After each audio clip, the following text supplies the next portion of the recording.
Les stats du match, Espagne-Costa Rica. L'Espagne qui a fait plus de 1000 passes dans cette partie face au Costa Rica. Donc victoire 7-0 des Espagnols. 17 tirs, dont 8 cadrés face à la défense costaricienne de Keylor Navas. Malheureusement, les Costariciens qui n'ont tiré aucune fois au but. Malheureusement pour les Ticos. 15 centres pour la Jora. 82% de possession de balles pour l'équipe de Luis Enrique. Olivier Bossa, 82%, 7-0, aucun tir en face. Avec tout l'amour qu'on a pour Keylor Navas et les Costariciens, c'est une énorme raclée.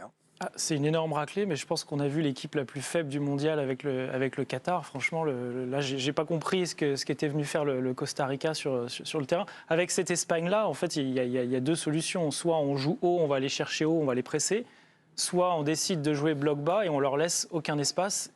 Et le Costa Rica n'a fait absolument ni l'un ni l'autre. Ils étaient quasiment à 2 mètres de chaque joueur. Alors, oui, on peut pointer du doigt Keylor Navas, mais franchement, ça a été un naufrage collectif total pour le Costa Rica, alors que c'est une équipe qui, d'habitude, en Coupe du Monde, nous offrait un tout autre spectacle. Alors, qu'ils nous en aient pas, on va parler principalement de l'Espagne. Dominique, est-ce qu'ils vous ont fait la meilleure impression depuis le début de la Coupe du Monde ou, comme souvent dans ces matchs-là, on tient compte de l'adversité? Belle corrida, Oui, c'est le moins qu'on puisse dire. Elle est mise en cause en France, la corrida, mais là, on en avait une.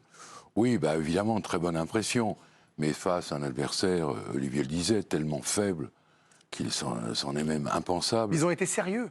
Qui? Les Espagnols. Oui, ils ont été sérieux, évidemment, mais les autres sont totalement inconsistants. Donc, voilà, oui, on pense que cette Espagne... Moi, je salive déjà à l'idée de voir le match de dimanche 20h, je le rappelle, entre l'Espagne et l'Allemagne. Parce que ça, pour le coup, c'est un 16e de finale.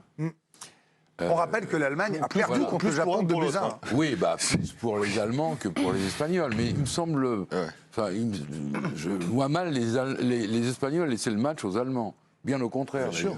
Et non, est-ce qu'ils auraient la possibilité, en cas de victoire, de les éliminer? Et on peut penser que les Japonais vont battre le Costa Rica. Le Japon va battre le Costa Rica. Donc le Japon pourrait être qualifié dès dimanche. Et on pourrait se retrouver aussi possiblement, puisqu'on tire des plans sur la comète, avec 3 équipes à 6 points, en cas par exemple de bons résultats de l'Allemagne sur l'Espagne. Ça pourrait être absolument passionnant. Ah oui. On va rester sur cette très belle performance de l'Espagne avec quelques réactions sur les réseaux sociaux, pêle-mêle, parce que ce match de l'Espagne vous a impressionné. On commence avec Gavi. Gavi, le crack qui met le 5e but pour la Manita de l'Espagne, nous écrit Mehdi. On vous rappelle que la Manita d'Olivia, que vous retrouverez plus tard ce soir, que d'habitude 23h45 pour la Manita d'Olivia. Petite promo pour les collègues. Ça se fait, c'est sympa. Bien sûr, ça se fait. Ferran Torres, quand il porte le maillot de l'Espagne, on voit R9, Ronaldo sur cette photo, Ferran Torres, auteur d'un doublé. On ne se rend pas compte de la dinguerie Barça. C'est vrai, Barça égale quasiment l'équipe d'Espagne aujourd'hui. Alors là, on s'est un peu amusé. L'Espagne aujourd'hui, et on n'a que des cracks quasiment dans cette équipe. On retrouve du Messi, du Xavi, du Iniesta, pourquoi pas cet internaute qui s'est un peu amusé. Ce que disait Dominique à l'instant pour Nico, l'Espagne, c'est très méchant. À voir ce que ça va donner face à l'Allemagne qui sera obligée de gagner. On attend tous ce choc qui aura lieu dimanche. Et enfin, ne soyez pas étonnés si l'Espagne gagne la Coupe du Monde. On se projette déjà. L'Espagne qui a peut-être envoyé des signaux. Je vois que vous faites un peu la moue. C'est vrai qu'on peut s'emballer. Jérôme dit non. Non, mais après, ce qui est sûr, c'est qu'on disait qu'ils étaient jeunes. Oui, mais ils ont du talent plus que beaucoup. Mais quand tu prends, honnêtement, on pique tous 3 favoris, on met l'Espagne dedans. Enfin, tu vois un peu ce qu'ils ont fait, comment ils évoluent. Moi, en tout cas, on les mettait. Quand tu vois comment ils évoluent, on oublie que le Barça est en tête, là, en fait. Mais le Barça, c'est plus le Barça. Oui, mais parce qu'il y a eu l'élimination de la Ligue des Champions. Mais le Barça est en tête. Ils ont remonté 6 points au Real en l'espace de 4 semaines. Ils commencent à bien jouer aussi en Liga. Non, cette équipe... Alors, il y a la raclée d'aujourd'hui, mais encore une fois, corrélée au niveau affligeant du Costa Rica. Mais dans les 3 favoris, moi, depuis le début... Enfin, oui, c'était sûr, de toute façon. Dans les favoris, ils sont. J'ai beaucoup aimé, Djibril, et vous qui avez été sur le terrain comme Jérôme, le sérieux, je le redis, de l'Espagne. C'est-à-dire qu'à 3-0, on aurait pu imaginer qu'ils allaient faire tourner en se disant, de toute façon, ça ne jouera peut-être pas forcément la différence. Encore que, oui, ils ont fait tourner en plus. Ça va jouer la différence de but, on le rappelle, quand c'est une compétition FIFA. Ce n'est pas les confrontations directes. Ils sont allés jusqu'au bout, jusqu'à la 95e, ils jouent. Franchement, je vais comparer le match de l'Angleterre à l'Iran. Et ce match-là, je me suis plus régalé là. Pourtant, c'était 2 équipes.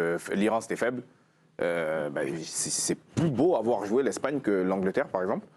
Mais pourtant, c'était 2 équipes de bon niveau contre 2 équipes faibles. Je me suis régalé à voir jouer l'Espagne.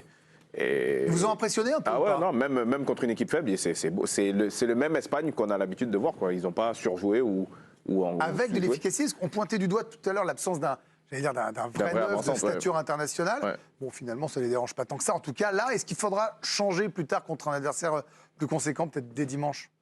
Non, je pense qu'ils ont un style de jeu qui leur va très bien et je ne changerais pas, en tout cas, si j'étais le coach.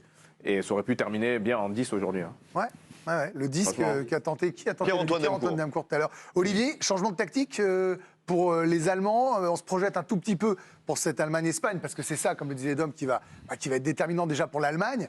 Mais alors celui-là, déjà qu'on pensait que ça allait être la finale du groupe, c'est plus que ça, c'est un thriller. Là. Ah ouais, c'est plus que ça, et je m'inquiète déjà de voir les Allemands courir après le ballon, parce que c'est ce qui m'a marqué tout à l'heure, justement, c'était l'absence de réaction des Allemands face au changement tactique, justement, du Japon, qui a réussi à mettre plus d'intensité en deuxième mi-temps, à passer en 3-4-3, et ils ont été incapables de répondre à ça. Alors là, on a vu de quoi était capable l'Espagne. Tout à l'heure, je me moquais un petit peu de Rodri en disant que quand il avait dit ce matin dans l'équipe que collectivement, c'était la meilleure équipe du monde, au final, il a peut-être raison, parce que moi, j'ai vu un football total aujourd'hui avec une utilisation de la profondeur et de la largeur absolument parfaite. Les Allemands savent quoi faire. Il faut aller les chercher haut, les presser. Ce sera la meilleure solution. Je rappelle que si jamais l'Espagne et l'Allemagne faisaient match nul et que le Japon battait... le Costa Rica, alors là, l'Allemagne serait quand même extrêmement mal. Alors, il resterait que l'Espagne perde son dernier match contre le Japon. Mais en tout cas, en cas de défaite de l'Allemagne contre l'Espagne et victoire du Japon, terminé pour nos amis allemands dès dimanche. Exactement. S'il n'y a pas de vainqueur entre l'Espagne et c'est ça que vous alliez faire? l'Allemagne. Vous avez piqué votre speak? Le Japon sera qualifié. Moi, je voulais vous parler de l'efficacité espagnole. Ils ont cadré 8 tirs, ils ont mis 7 buts. On va parler donc de Ferran Torres, auteur d'un doublé, l'attaquant du Barça, 2 buts pour lui sur les 2 frappes qu'il a eu à tenter durant la partie. 37 ballons touchés, 14 perdus, mais sorti dès la 55e. Luis Enrique, il a voulu faire tourner. On évoquait aussi tout à l'heure Marcos Asensio, qui jouait dans cette position de numéro 9, parfois 9,5 ou même 4e milieu de terrain dans cette formation espagnole. 5 tirs pour lui, un seul cadré, mais il est rentré un peu aidé par Keylor Navas, notamment. 6 ballons dans la surface adverse. Bref, il a quand même bien occupé cette position de numéro 9 fuyant. Qui est, allez, en un mot, tous, votre MVP de la rencontre? Qui est le joueur? Pas forcément le meilleur, celui qui vous a le plus plu. Là, on est sur des sentiments, de l'émotion. Dominique? Non, Alicia, on va faire les 6. Tiens, Alicia. Allez, Gavi, c'est un exploit. J'ai bien aimé Ferran Torres. Ferran Torres pour Dom. Jérôme? Non, Gavi, classique. Gavi aussi, mais c'est Pareil. bien. Olivier Bossard, Gavi, pareil. Gavi pour... Alors, Jim, il s'en met même plus à répondre. Non, je vais dire- Le parrain. Je vais changer un peu, je vais dire Olmo. Allez, Olmo, très bien. Parce On part devant. pour son Ouais, but. Et pour son but. il lance le truc, donc pour changer un peu. Et Julien? Moi, je vous dirais Pedri, Pedri. Ouais. parce qu'il est délicieux. Il est délicieux. C'est un très beau Un joueur qualificatif. délicieux. Merci Hannibal Lecter.